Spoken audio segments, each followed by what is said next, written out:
Chapter 10. The hot water of his shower hit his skin, shedding the tension and stress away from his body. Commander Redford had dismissed every fighter pilot after 3 long hours of waiting. The boarding parties had been successful in capturing several officers and securing a couple hundred commoner crewmen who had surrendered and even aided the boarders. Everyone else would be summarily executed for their treason once the salvage efforts were over. All of them would either be spaced or simply destroyed alongside their now useless ships. It was a harsh decision, but one that he could understand. The fact that the prince himself gave orders to spare those who surrendered reassured him that he was on the right side. But it made the loss of so many lives weigh no less in his mind. Before leaving for his quarters, he heard that the only 2 support and maintenance corvettes in the fleet were scouring the useful parts of the gutted ships. Hull-breaker teams were hard at work patching the wounds the damaged vessels of the fleet got, and medical wings were full of wounded, as well as performing funerary rites for those that were lost, both those whose bodies could be recovered and those that couldn't. Turning off the water, he grabbed a towel, dried himself off, and then allowed the drying routine to get everything else and cleanse his shower. Water was precious after all and needed to be recycled as much as possible in case harvesting was not an option. Stepping out of the shower, he quickly changed into a fresh uniform and sat on his bed, thinking about nothing and everything at the same time. After several minutes of silent contemplation, he glanced at the door. "I guess the prince doesn't believe I'm a traitor," he sighed tiredly. "I don't know what's worse. The chance that Duke Draymore has so much foresight despite the distances at play here, or that there may be one or multiple traitors hiding in the fleet's crew." The thought alone was disconcerting and opened so many dark possibilities that it made his head spin. And here I am, a mere lowly commoner that can't do anything except shoot things. His stomach chose that moment to rumble. I wish I still had some of those sweets Princess Clara gifted me, he muttered, barely able to stop his mouth from watering. After 2 more minutes of silence, he suddenly stood up and cracked his neck. "Since I was dismissed, that means I can do whatever I want. If that's the case, then I'll make the most out of it and go to the training chambers. Now that I can use them, there's no excuse to not sharpen up my skills, right?" His question went unanswered. His trip took only a few minutes, and when he arrived, he found the place busier than usual. Several judging eyes fell upon him, and murmurs became more prevalent. Mixed within those glares, there were also eyes of approval and even some mild admiration. It was an odd mix, but the latter was surpassed by the former. Still, he found an available chamber and opened it. He was about to enter it when a hand grabbed his shoulder and shoved him aside, almost making him tumble. Turning quickly, he saw that a tall, black-haired man had been the one responsible. His tank insignia put him as a lieutenant commander, a noble. "I'm terribly sorry, Lord. Did you want to use the chamber yourself?" Wyatt asked, saluting the noble in question, while his mask was strong, hiding his annoyance. The noble in question lost the smug smile he had after hearing his response and turned to face him. "So you are Wyatt Staples. You are lackluster, to say the least. I was expecting someone more statuesque, impressive, in words you can understand, for someone who has gained so much attention since your promotion. I believe I am at folly for expecting anything dignified from a mere commoner. I am not surprised in the least by your persona, Wyatt Staples. And you're not exactly a shining beacon of exemplar model either, Blue Blood," he thought, his mask never crumbling. "I aimed not to fill expectations, Lord. I am a simple pilot, nothing more, nothing less. Am I excused, or does your lordship require something of me? I have orders to complete a series of simulations, Lord." Technically a lie, but hey, he doesn't have to know that. Seemingly frustrated, the noble, who was a good head taller than him, leaned over, making use of his bulkier frame in an attempt to intimidate him. "Be aware of this, commoner. Many of us know what you're up to, but you will fail. Remember that. We are watching, and we do not like filthy, opportunistic upstarts. Now get out of my sight before I remove you myself, commoner." Wyatt bowed his head once, saluted again, and moved to another training chamber without uttering a single word, only to be rebuked a dozen more times by nobles of various ranks and divisions. Finally, he got into a training chamber after 10 minutes of searching and waiting. As he sat down and the neural link was created, his mask broke and his expression turned sour. "At least now I have more motivation to tear up things in the simulation," he whispered to himself, gripping his handles tightly. "Upstart? My plan? Are all nobles that insecure about their positions and the standing of their houses? Who am I kidding? Of course they are. So it's not just a wounded pride I'm dealing with, but they see me as a threat, and they farted up me as some kind of master manipulator in their heads," he said, each word laced with disdain. "I don't know if I should laugh or find it flattering that they see me like that. Do you want to know what my plan is? Oh, high and mighty nobles," he said as he clicked on a random simulation. He was too annoyed to care at the moment. "My plan is to survive, aid the prince, restore order across the principality, and carry out my military career until I can retire. I don't care about whatever your imaginations scrounge up." Letting a final growl, the simulation started. As luck would have it, it was an open battle. "That is unfortunate to hear," the prince said, pinching the bridge of his nose in frustration. "Are you certain nothing more could be extracted?" Lukacs Ishtal, commander of the intelligence division, shook his head, sharing the frustration of the prince. "Regrettably, our assumption that the rightful path was commanded by a main bloodline Caiston, possibly the heir himself, was wrong. The rightful path was commanded by Baron Linaro Caiston, second bloodline but nowhere near high enough on their succession ladder," he scoffed. "That damnable Caiston knew next to nothing, and the systems within their ship were purged utterly.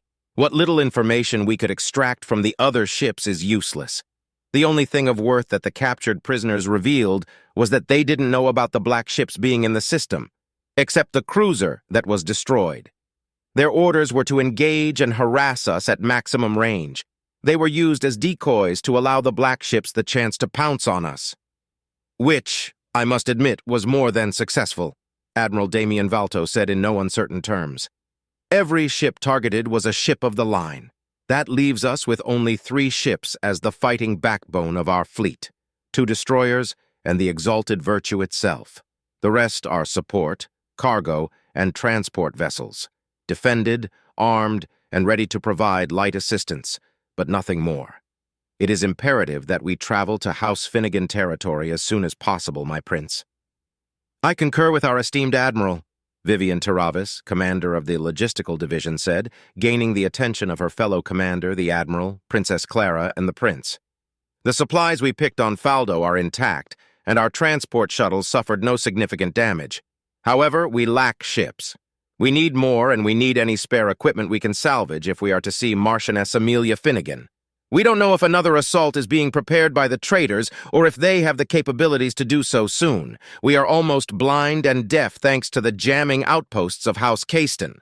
Once we leave Gintrax, we will know more about the current situation across the Principality. For now, I suggest that we conscript the best and most capable civilian-grade ships in this woodshaft. Perhaps there will be mercenaries we can call to arms," Gregor Lintar, commander of the communications division, offered. "I believe we don't have an alternative in this case, as much as it pains me to admit it," Commander Redford said, looking at the prince. "We lack fighters, my prince.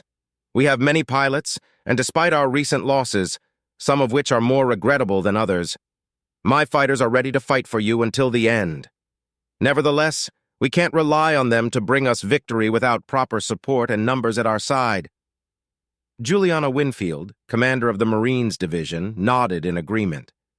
"My Marines are eager and ready. The boarding assaults only saw a few deaths among the commoner auxilia, and just 2 proper Marines fell in the process. For proper assaults against traitor stations and, Prince forbid, battleships, I will need more." The prince wore an unreadable expression before giving his answer. "I was afraid that was the case. This ambush cost us dearly. But between the black ships destroyed and the battlecruiser, we inflicted more damage to them than they did to us." "Redford, I take it your report was correct and was in no way motivated by favoritism?" he asked, though he already knew that wasn't the case.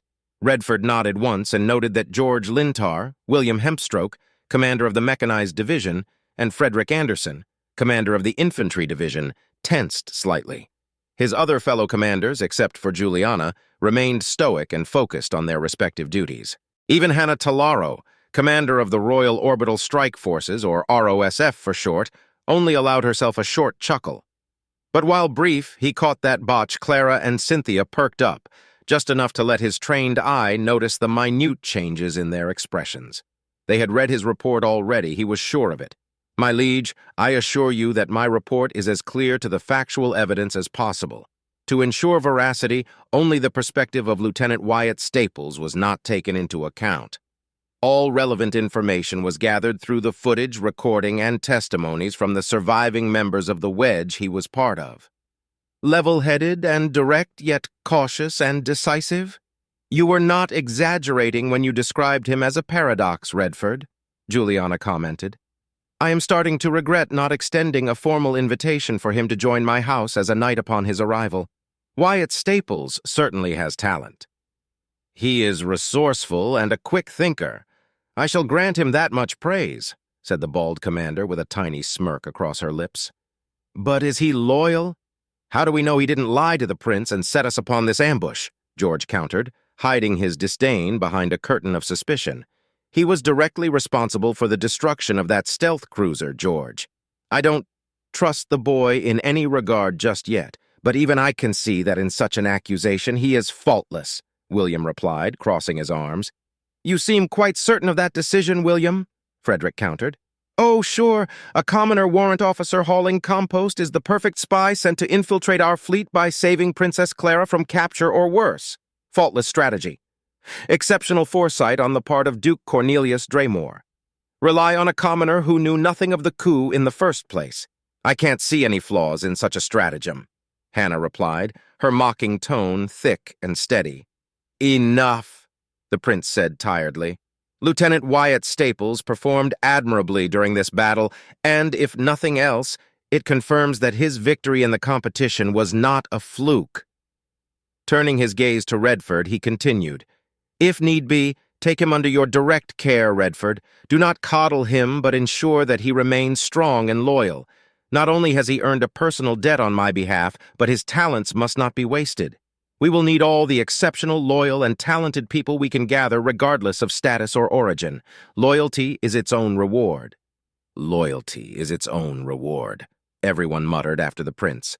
With that cleared, let us discuss the next topic of interest, Woodshaft and our next actions. I will be blunt. We will need to conscript ships and quite possibly take with us many of their mechanics, engineers, menial staff, extra supplies, and local law enforcement equivalent to bolster our ranks. I will, however, forbid any hostile actions to be taken that are not in self-defense. His expression hardened, showing his burning determination. I will avoid butchering my people as much as possible.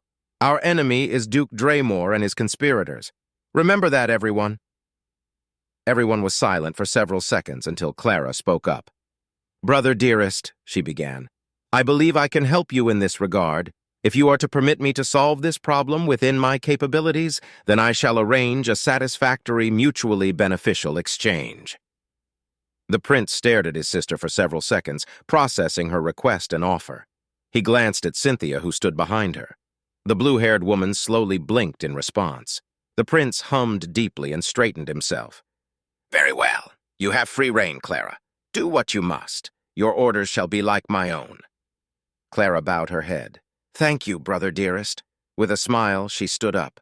Apologies, but I must retire now. I have much to think about, much to plan and organize, and little time. Juliana and Redford exchanged a glance, confused. Wyatt Staples was immersed in the simulation, grinning madly as he took down his 20th Drazen fighter alongside a full wing. He wasn't the leader either, not even the leader of a squadron. He was a mere pilot doing his best to win the battle and avoid being taken down.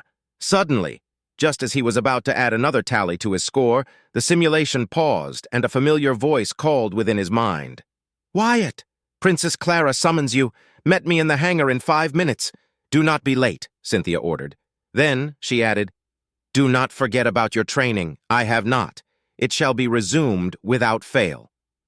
Is it too late to choose desertion? He muttered as the simulation resumed, only for him to be destroyed a few seconds later.